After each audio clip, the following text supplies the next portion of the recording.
and returned the card to his wallet, all scared and trembling about what he would do when he...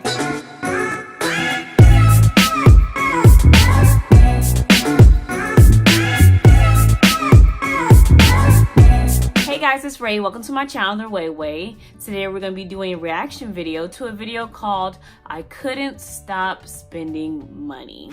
Man, that sounds like me. Hello, I'm Denise.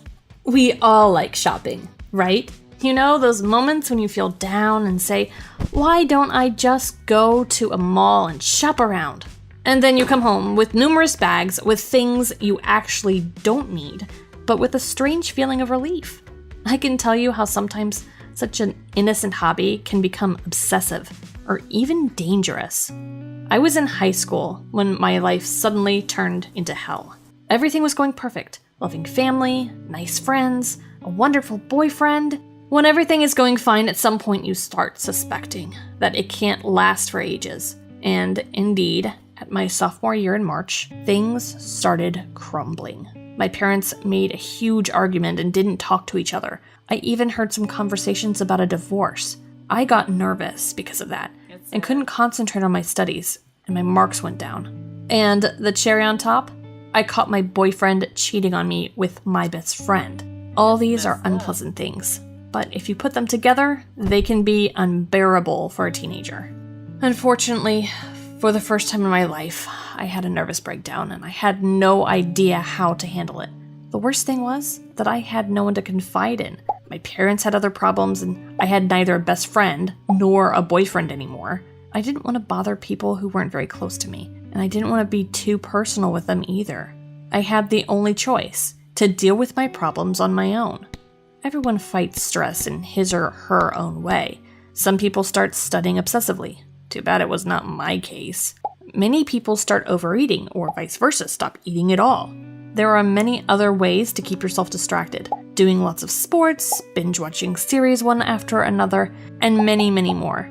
I found my very own way to decrease stress, which was shopping. I understand that people don't like going to other people because you don't want to feel like a burden with your problems, but I felt like she was wrong with that situation. I felt like she should have went to somebody because maybe this addiction or this issue would have not started if she would have just simply talked to someone. I remember once my parents had a particularly heated argument and I escaped from home just to stay on my own in silence for a while. Where can I go, I thought.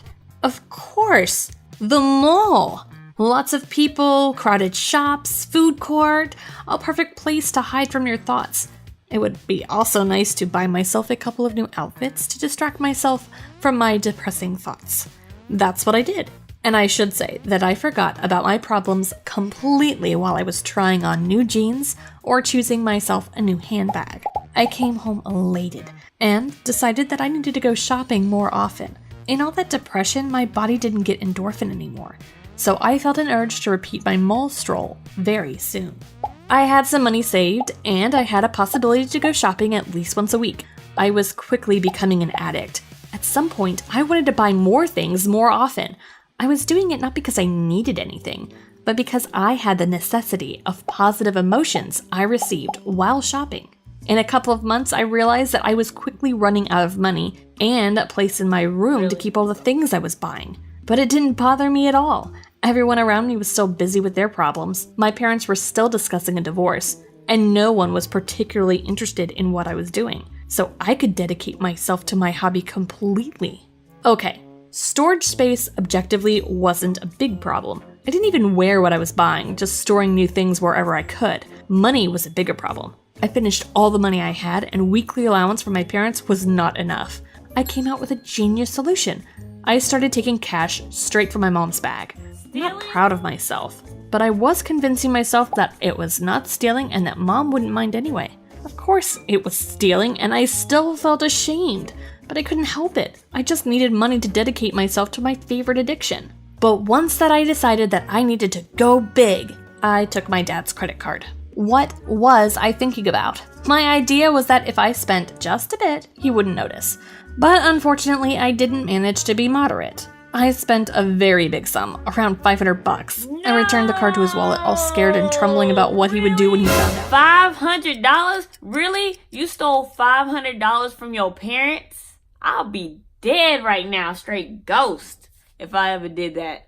I wouldn't even steal 5, 10, a nickel, a penny from my parents. Not even a piece of bubble gum. Not even bubble gum. You tripping. But a day passed, then 3, then 5, and he never noticed a thing. And I was dying to make another raid around the shops. So I thought, why don't I just try another time? That time, I just couldn't stop. I was buying and buying without even trying anything on, just buying whatever I could see. Until at some point, I heard that phrase that everyone dreads. Sorry, your card got declined. Obviously, that was the signal to stop shopping. Of course, I got worried, because why on earth would a credit card be blocked?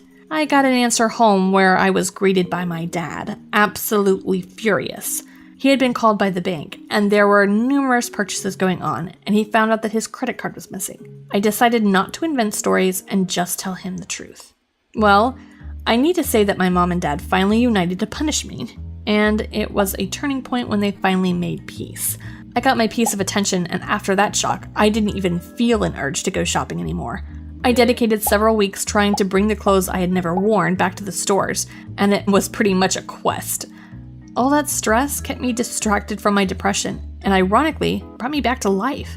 And, well, apart from being punished by my parents, I now have a huge wardrobe that will be enough for me for many years. Now I am obsessed with keeping fit. Well, at least it doesn't cost money.